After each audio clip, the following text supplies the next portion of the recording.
നിങ്ങളും merchant navy join ചെയ്യാൻ ആഗ്രഹിക്കുന്ന ആൾക്കാരാണോ എങ്കിൽ ഈ വീഡിയോ നിങ്ങൾക്കുള്ളതാണ്. ഈ വീഡിയോയിൽ മെർച്ചന്റ് നേവിയിൽ ജോയിൻ ചെയ്യാൻ വേണ്ടിയിട്ടുള്ള step by step process detailed ആയിട്ട് വളരെ പെട്ടെന്ന് ഞാൻ നിങ്ങൾക്ക് പറഞ്ഞു തരാം. ഈ വീഡിയോയുടെ അവസാനം ഞാൻ നിങ്ങൾ വളരെ ഇമ്പോർട്ടൻ്റ് ആയിട്ട് ശ്രദ്ധിക്കേണ്ട കുറച്ച് കാര്യങ്ങൾ കൂടി പറയുന്നുണ്ട്. അതും കൂടി കേട്ടിട്ട് നിങ്ങൾ ഡിസിഷൻസ് എടുക്കുക. So welcome to the video. It's me Marwan. Let's go. ഈ വീഡിയോ തുടങ്ങുന്നതിന് മുന്നേ വളരെ ഇമ്പോർട്ടൻ്റ് ആയിട്ടുള്ള ഒരു കാര്യം പറയാം. ഈ മെർച്ചന്റ് നേവി എന്ന് പറയുന്നത് വളരെ ചാലഞ്ചിങ്ങും ഇൻട്രസ്റ്റിംഗ് ആയിട്ടുള്ള ഒരു കരിയറാണ്, ഒരു ഇൻഡസ്ട്രിയാണ്. അതുകൊണ്ട് തന്നെ ഇതിൽ ഒരുപാട് ഡിഫിക്കൽട്ട് ആയിട്ടുള്ള കുറേ ചലഞ്ചിങ് ആയിട്ടുള്ള കുറേ കാര്യങ്ങളുണ്ട്. അത് എന്തൊക്കെയാണെന്നും എന്തുകൊണ്ട് മെർച്ചന്റ് നേവി ജോയിൻ ചെയ്യരുത് അഥവാ എന്തുകൊണ്ട് മെർച്ചന്റ് നേവി നിങ്ങൾക്ക് പറ്റിയ ഫീൽഡ് അല്ല എന്നുള്ളതും ഒക്കെ ഡീറ്റെയിൽഡ് ആയിട്ട് ഞാൻ ഓൾറെഡി ഒരു വീഡിയോ ചെയ്തിട്ടുണ്ട്. ആ വീഡിയോ ഞാൻ ഇവിടെ ടാഗ് ചെയ്യാം. അപ്പോൾ നിങ്ങൾ മെർച്ചന്റ് നേവി ജോയിൻ ചെയ്യാൻ ആലോചിക്കുന്ന ആൾക്കാരാണെങ്കിൽ അതുകൂടി കണ്ടിട്ട് നിങ്ങൾ ഡിസിഷൻ എടുക്കുക. ചിലപ്പോൾ നിങ്ങൾ ഇൻസ്റ്റഗ്രാമിലെ വീഡിയോസും റീൽസും അതുപോലെ യൂട്യൂബിലെ വീഡിയോസൊക്കെ കണ്ട് ഇൻസ്പയർ ആയി വരുന്ന ആൾക്കാരായിരിക്കാം. സോ മെർച്ചന്റ് നേവിയിലെ സത്യാവസ്ഥകൾ കൂടി നിങ്ങളൊന്ന് മനസ്സിലാക്കുക. അതുകൊണ്ട് തന്നെ ഈ വീഡിയോ നിങ്ങൾ തീർച്ചയായിട്ടും ചെക്കൗട്ട് ചെയ്യുക. സോ മെർച്ചന്റ് നേവിയിൽ ജോയിൻ ചെയ്യുന്നതിന് മുന്നേ നിങ്ങൾ അറിഞ്ഞിരിക്കേണ്ട ഒരു കാര്യം എന്താണെന്ന് വെച്ച് കഴിഞ്ഞാൽ മെർച്ചന്റ് നേവി എന്ന് പറയുന്നത് ഒരു ജോബല്ല. മെർച്ചന്റ് നേവിയുടെ അകത്ത് ഒരുപാട് ഡിഫറെൻറ്റ് ഡെസിഗ്നേറ്റഡ് ജോബ്സ് ഉണ്ട്.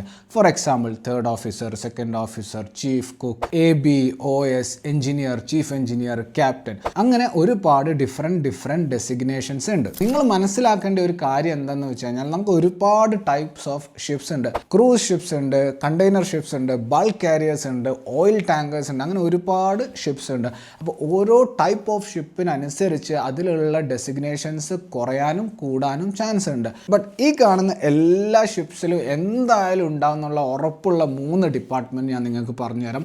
ഒന്ന് ഈ കപ്പൽ ഓടിക്കുന്നതും അതിൽ അസിസ്റ്റ് ചെയ്യുന്നതുമായിട്ടുള്ള ഡെക്ക് ഡിപ്പാർട്ട്മെൻറ്റും, രണ്ടാമത് ഷിപ്പിലെ എഞ്ചിനും മെഷീനറീസും മെയിൻറ്റെയിൻ ചെയ്യുന്നതും അപ്കീപ്പ് ചെയ്യുന്നതായിട്ടുള്ള എഞ്ചിൻ ഡിപ്പാർട്ട്മെൻറ്റും, മൂന്നാമത് ഈ ഷിപ്പിലുള്ള എല്ലാവർക്കും ഫുഡ് പ്രിപ്പയർ ചെയ്യാൻ വേണ്ടിയിട്ടുള്ള കാറ്ററിംഗ് ഡിപ്പാർട്ട്മെൻറ്റുമാണ്. ഈ 3 ഡിപ്പാർട്ട്മെൻറ്റിലും ഓഫീസർ റാങ്കിൽ ഉണ്ടാവുക ഡെക്ക് ഡിപ്പാർട്ട്മെൻറ്റിലെ കപ്പൽ ഓടിക്കുന്ന നാവിഗേഷൻ ഓഫീസേഴ്സും എഞ്ചിൻ ഡിപ്പാർട്ട്മെൻറ്റിലെ എഞ്ചിനീയേഴ്സ് ആയിട്ടുള്ള എഞ്ചിൻ ഓഫീസേഴ്സുമാണ് ഉണ്ടാവുക. ഇനി നിങ്ങൾ +2 ഒക്കെ കഴിഞ്ഞിട്ട് നിൽക്കുന്ന ആൾക്കാരാണെങ്കിൽ, നിങ്ങൾ മെർച്ചന്റ് നേവി ജോയിൻ ചെയ്യാൻ ആഗ്രഹിക്കുന്ന ആൾക്കാരാണെങ്കിൽ നിങ്ങൾ ഓഫീസറായിട്ട് ജോയിൻ ചെയ്യാൻ തന്നെ നോക്കുക. ഇനി നിങ്ങളുടെ ക്വാളിഫിക്കേഷൻ +2 അല്ല 10ാം ക്ലാസ് ആണെന്നുണ്ടെങ്കിൽ നിങ്ങൾക്ക് GP റേറ്റിംഗ് എന്ന് പറയുന്ന കോഴ്സ് ചെയ്തിട്ട് ഷിപ്പിൽ ഓഫീസർ റാങ്ക് അല്ലാത്ത റേറ്റിംഗ് എന്ന് പറയുന്ന ഡെസിഗ്നേഷനിൽ ജോയിൻ ചെയ്യാൻ വേണ്ടി പറ്റും.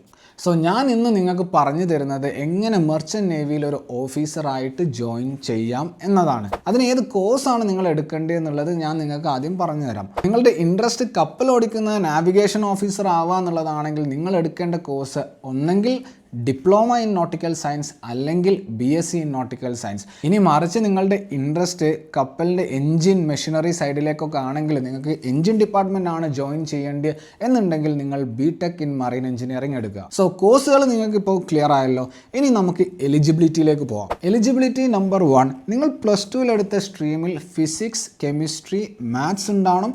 അതിൽ നിങ്ങൾക്ക് ആവറേജ് ആയിട്ട് 60% അഗ്രിഗേറ്റ് മാർക്സും വേണം. അതുകൂടാതെ ഇംഗ്ലീഷ് മിനിമം 50% മാർക്സും വേണം. ഇനി എലിജിബിലിറ്റി നമ്പർ 2 വരുന്നത് ഏജ് ലിമിറ്റ് ആണ്. നമുക്കൊരു ഏജ് ലിമിറ്റ് വരുന്നുണ്ട് as per directorate general of shipping. ആ ഏജ് ലിമിറ്റ് 25 ഇയേഴ്സ് ആണ്.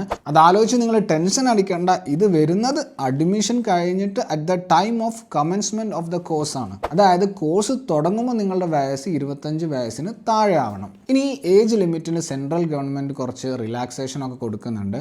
OBC കാറ്റഗറിയിലുള്ള ആൾക്കാർക്ക് 3 ഇയേഴ്സ് റിലാക്സേഷൻ കൊടുക്കുന്നുണ്ട്. അതുപോലെ SC ST കാറ്റഗറിയിലുള്ളവർക്ക് 5 വർഷം റിലാക്സേഷൻ കൊടുക്കുന്നുണ്ട്. ഫീമെയിൽ കാൻഡിഡേറ്റ്സിന് 2 വർഷം റിലാക്സേഷൻ കൊടുക്കുന്നുണ്ട്.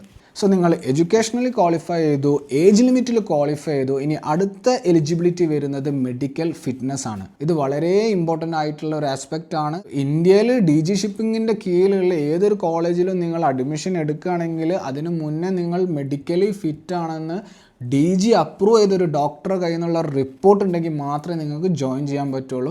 അതൊരു കണക്കിന് നല്ലതാണ്. കാരണം നമ്മൾ ഒരുപാട് കാശൊക്കെ ചിലവാക്കിയിട്ടാണ് ഈ കോഴ്സ് എടുക്കുന്നതും പഠിക്കുന്നതും. ഇനി നിങ്ങൾ പഠിച്ചൊക്കെ കഴിഞ്ഞ് നിങ്ങൾക്കൊരു ജോലിയായി ഷിപ്പിലേക്ക് പോകുമ്പോൾ മെഡിക്കൽ ചെയ്യുമ്പോഴായിരിക്കും നിങ്ങൾ അറിയുന്നത് നിങ്ങൾക്ക് ഇങ്ങനെ ഒരു ഇഷ്യൂ ഉണ്ടായിരുന്നു. അപ്പോൾ നിങ്ങളുടെ കാശ് അത് പോട്ടെ, നിങ്ങളുടെ ഈ 3 വർഷം അല്ലെങ്കിൽ 4 വർഷം അതിൻ്റെ കൂടെ തന്നെ വേസ്റ്റായി പോകും. സോ നിങ്ങൾ മെഡിക്കലി ഫിറ്റാണ് നിങ്ങൾ ഉറപ്പ് വരുത്തുക. ഈ മെഡിക്കൽ ഫിറ്റ്നസ്സിൽ നിങ്ങൾ ശ്രദ്ധിക്കേണ്ട ഒരു കാര്യം ഇത്രയേ ഉള്ളൂ. നിങ്ങൾ ബേസിക്കലി ഫിസിക്കലി ഹെൽത്തി ആയിരിക്കണം, ക്രോണിക് ആയിട്ടുള്ള ഡിസബിലിറ്റീസോ ഇൽനെസ്സോ ഉണ്ടാവാൻ പാടില്ല, നോർമൽ ഹിയറിംഗ് ആൻഡ് വിഷൻ ആയിരിക്കണം, വളരെ ഇമ്പോർട്ടൻ്റ് ആയിട്ട് നിങ്ങൾക്ക് കളർ ബ്ലൈൻഡ്നെസ് ഉണ്ടാവാൻ പാടില്ല.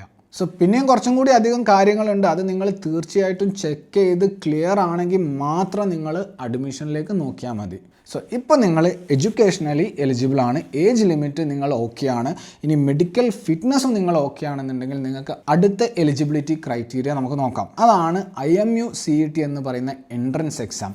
ഇന്ത്യൻ മാരിടൈം യൂണിവേഴ്സിറ്റിയുടെ കീഴിൽ നടത്തുന്ന കോമൺ എൻട്രൻസ് ടെസ്റ്റ് എന്ന് പറയുന്ന IMU CET എന്ന് പറയുന്ന എൻട്രൻസ് ടെസ്റ്റാണ് നമ്മൾ എഴുതേണ്ടത്. ബേസിക്കലി ഇതിന് 2 ആസ്പെക്ട്സ് ആണുള്ളത്. ഇന്ത്യൻ മാരിടൈം യൂണിവേഴ്സിറ്റി എന്ന് പറയുന്നത് സെൻട്രൽ ഗവൺമെൻറ്റിൻ്റെ കീഴിലുള്ള ഒരു യൂണിവേഴ്സിറ്റിയാണ്. അതിൻ്റെ കീഴിൽ മറ്റൊരുപാട് യൂണിവേഴ്സിറ്റീസ് ഉണ്ട്. IMU ചെന്നൈ, IMU മുംബൈ എന്നൊക്കെ പറഞ്ഞിട്ട് ഓരോ യൂണിവേഴ്സിറ്റി IMUയുടെ കീഴിലുണ്ട്. സോ നിങ്ങൾക്ക് IMU കോളേജസിലേക്കാണ് അഡ്മിഷൻ വേണ്ടതെന്നുണ്ടെങ്കിൽ നിങ്ങൾ ഈ IMU CET എന്ന് പറയുന്ന എക്സാമിൽ നല്ല റാങ്കുകൾ വാങ്ങണം.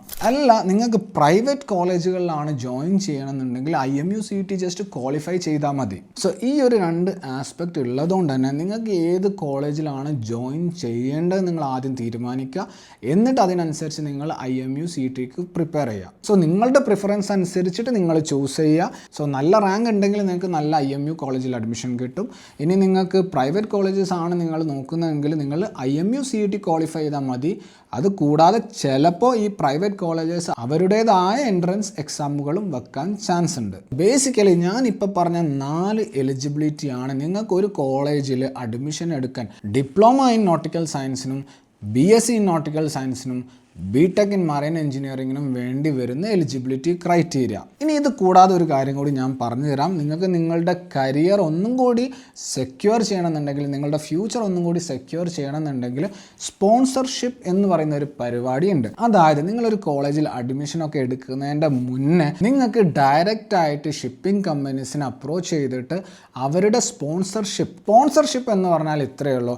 നിങ്ങൾ അഡ്മിഷനൊക്കെ എടുത്ത് കോളേജിൽ നിന്ന് പാസ് ഔട്ട് ആയി കഴിഞ്ഞു കഴിഞ്ഞാൽ ഞങ്ങളുടെ കമ്പനിയിൽ നിങ്ങൾക്ക് ട്രെയിനിങ്ങിനും കാഡറ്റ്ഷിപ്പും ചെയ്യാൻ വേണ്ടിയിട്ട് ഒരു ജോബ് പ്രോമിസ് ചെയ്യുന്നതും ഗ്യാരണ്ടി ചെയ്യുന്നതുമാണ് സ്പോൺസർഷിപ്പ് എന്ന് പറയുന്നത്. സോ നിങ്ങൾ കോളേജിൽ ചേരുന്നതിൻ്റെ മുന്നേ, ഫീസൊക്കെ അടക്കുന്നതിന് മുന്നേ നിങ്ങൾക്ക് എന്ത് ചെയ്യാൻ പറ്റും? നിങ്ങൾക്ക് ടോപ്പ് ഷിപ്പിംഗ് കമ്പനീസിലേക്ക് സ്പോൺസർഷിപ്പിന് വേണ്ടിയിട്ട് അപ്ലൈ ചെയ്യാൻ വേണ്ടി പറ്റും. സോ നിങ്ങൾ ടോപ്പ് ഷിപ്പിംഗ് കമ്പനീസിനെ ചെക്കൗട്ട് ചെയ്യുക, അവർ അപ്ലിക്കേഷൻ സ്വീകരിക്കുന്നുണ്ടോ എന്ന് നോക്കുക, എന്നിട്ട് അപ്ലൈ ചെയ്യുക. നോർമലി അവർ ടെസ്റ്റ് കണ്ടക്ട് ചെയ്യും, പിന്നെ ഇൻ്റർവ്യൂ ഒക്കെ ഉണ്ടാവും, എന്നിട്ടാണ് അവർ സ്പോൺസർഷിപ്പൊക്കെ തരിക.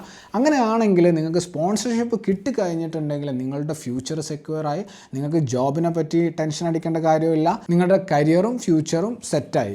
ഇനി ഇതിൽ നിങ്ങൾ ശ്രദ്ധിക്കേണ്ട വളരെ ഇമ്പോർട്ടൻ്റ് ആയിട്ടുള്ള കുറച്ച് കാര്യങ്ങളുണ്ട്, അല്ലെങ്കിൽ നിങ്ങൾ ചിലപ്പം പറ്റിക്കപ്പെടാനുള്ള ചാൻസ് ഉണ്ട്. അതിലൊന്നാമത്തതാണ്, ചിലപ്പോൾ നിങ്ങൾക്ക് ഈ 60% താഴെയാണ് നിങ്ങളുടെ PCM, 58 59 60% താഴെയാണ്. ബട്ട് അങ്ങനെ ആണെങ്കിൽ കൂടി ചില കോളേജുകൾ നിങ്ങളോട് പറയാം കുഴപ്പമില്ല, ഞങ്ങൾ നിങ്ങൾക്ക് അഡ്മിഷൻ തരാമെന്ന് പറയാൻ നിങ്ങൾ ഒരിക്കലും അഡ്മിഷൻ എടുക്കരുത്. കാരണം നിങ്ങൾക്ക് അഡ്മിഷൻ കിട്ടും, കോഴ്സും ചെയ്യാം. ബട്ട് കമ്പനീസ് നിങ്ങളെ റിക്രൂട്ട് ചെയ്യാൻ വേണ്ടിയിട്ട് കോളേജിലേക്ക് വരുമ്പം അവർക്ക് അവരുടേതായ കട്ട് ഓഫ് ഉണ്ടാവും.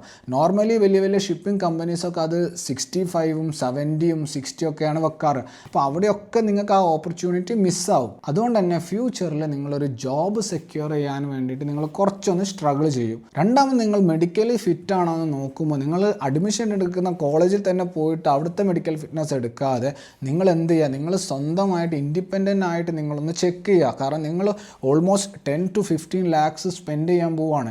And 3 to 4 years of your life നിങ്ങൾ സ്പെൻഡ് ചെയ്യാൻ പോവുകയാണ്. അതുകൊണ്ട് നിങ്ങൾ മെഡിക്കലി ഫിറ്റ് ആണോ എന്ന് നിങ്ങൾ തന്നെ പുറത്തൊരു DG അപ്രൂവ്ഡ് ഡോക്ടറെ എടുത്ത് പോയിട്ട് ചെക്ക് ചെയ്യുക. മൂന്നാമത് നിങ്ങൾ ശ്രദ്ധിക്കേണ്ട കാര്യം, നിങ്ങളൊരു കോളേജ് ചൂസ് ചെയ്യുമ്പോൾ അവരുടെ വെബ്സൈറ്റും അവരുടെ ബ്രോഷറും അവിടുത്തെ സ്റ്റാഫൊന്നും പറയുന്നത് കേട്ടിട്ട് നിങ്ങൾ ഒരിക്കലും അവിടെ അഡ്മിഷൻ എടുക്കരുത്. നിങ്ങൾ അഡ്മിഷൻ എടുക്കാൻ വേണ്ടിയിട്ട് അവിടുത്തെ സത്യാവസ്ഥ അറിയണമെന്നുണ്ടെങ്കിൽ നിങ്ങൾ ഏറ്റവും നല്ല ഓപ്ഷൻ അവിടുന്ന് പാസ് ഔട്ട് ആയിട്ടുള്ള സ്റ്റുഡൻസിനോട് കാര്യങ്ങൾ ചോദിക്കുക. എന്നാൽ നിങ്ങൾക്ക് ആ കോളേജിനെ പറ്റിയുള്ള ഏകദേശം ഒരു ഐഡിയ കിട്ടും. പിന്നെ നാലാമത് നിങ്ങൾ ശ്രദ്ധിക്കേണ്ട കാര്യം എന്താണെന്ന് വെച്ചാൽ, നിങ്ങൾ ഒരിക്കലും പൈസ കൊടുത്തിട്ട് സ്പോൺസർഷിപ്പ് വാങ്ങാതിരിക്കുക. കാരണം മെർച്ചൻ്റ് നേവി എന്ന് പറയുന്നത് ഈ ജോലി വാഗ്ദാനമൊക്കെ ചെയ്തിട്ട് ഒരുപാട് ഫ്രോഡുകൾ നടക്കുന്ന ഒരു ഫീൽഡാണ്. അതുകൊണ്ട് തന്നെ നിങ്ങൾ പറ്റിക്കപ്പെടാനുള്ള ചാൻസ് വളരെ കൂടുതലാണ്. നിങ്ങൾ ഒരിക്കലും പൈസ കൊടുത്തിട്ട് സ്പോൺസർഷിപ്പ് വാങ്ങാതിരിക്കുക. നിങ്ങൾ നല്ലൊരു കോളേജ് കണ്ടുപിടിച്ചിട്ട് നല്ല ഇരുന്ന് പഠിക്കുക, എന്നിട്ട് കമ്പനീസ് വരുമ്പോൾ നല്ല പ്രിപ്പയർ ചെയ്ത് ഇൻ്റർവ്യൂ ഒക്കെ കൊടുത്തിട്ട് പ്ലേസ്മെൻറ്റ് വാങ്ങുക. അതാണ് നിങ്ങൾ ഏറ്റവും ബെസ്റ്റ് ഓപ്ഷൻ. ഇനി അഞ്ചാമത്തെ കാര്യം നിങ്ങൾ ശ്രദ്ധിക്കേണ്ടത് എന്താണെന്ന് വെച്ച് കഴിഞ്ഞാൽ, നിങ്ങൾ ഇൻസ്റ്റഗ്രാമിലെ റീലും യൂട്യൂബിലെ വീഡിയോസ് ഒന്നും കണ്ടിട്ട് ഇൻസ്പയർ ആയി അതാണ് സത്യാവസ്ഥ എന്ന് മനസ്സിലാക്കി വരരുത്. ഈ പ്രൊഫഷന് ഇതിൻ്റേതായ ഒരുപാട് ബുദ്ധിമുട്ടുകളുണ്ട്. ആ ബുദ്ധിമുട്ടുകളും മെർച്ചൻ്റ് നേവിയിൽ നിങ്ങൾ എന്തുകൊണ്ട് ജോയിൻ ചെയ്യരുതെന്നൊക്കെ പറയുന്ന വളരെ ഡീറ്റെയിൽഡ് ആയിട്ടുള്ള ഒരു വീഡിയോ ഞാൻ ചെയ്തിട്ടുണ്ട്. അത് ഞാൻ ഇവിടെ ടാഗ് ചെയ്യാം. നിങ്ങൾ തീർച്ചയായിട്ടും ഒരു ഡിസിഷൻ എടുക്കുന്നതിന് മുന്നേ അതും കൂടി ചെക്കൗട്ട് ചെയ്യാം. ഈ പറഞ്ഞ കാര്യങ്ങളൊക്കെ വളരെ ക്ലിയർ ആയിട്ട് ഡയറക്ടറേറ്റ് ജനറൽ ഓഫ് ഷിപ്പിങ്ങിൻ്റെ വെബ്സൈറ്റിൽ കൊടുത്തിട്ടുണ്ട്. നിങ്ങൾ അതൊന്ന് പോയി ചെക്കൗട്ട് ചെയ്യുക. ഇനി അഥവാ നിങ്ങൾക്ക് ഇനിയും ഡൗട്ട്സും ക്വസ്റ്റ്യൻസും ഒക്കെ ഉണ്ടെന്നുണ്ടെങ്കിൽ നിങ്ങൾ കമൻറ്റിൽ വന്ന് ചോദിക്കുക. ഞാൻ തീർച്ചയായിട്ടും നിങ്ങൾക്ക് റിപ്ലൈ തരുന്നതായിരിക്കും. സോ ഈ വീഡിയോ ഒരുപാട് പേർക്ക് ഹെൽപ്ഫുൾ ആവുമെന്ന് വിചാരിക്കുന്നു. അടുത്ത വീഡിയോയിൽ കാണാം. It's me Marwan signing of.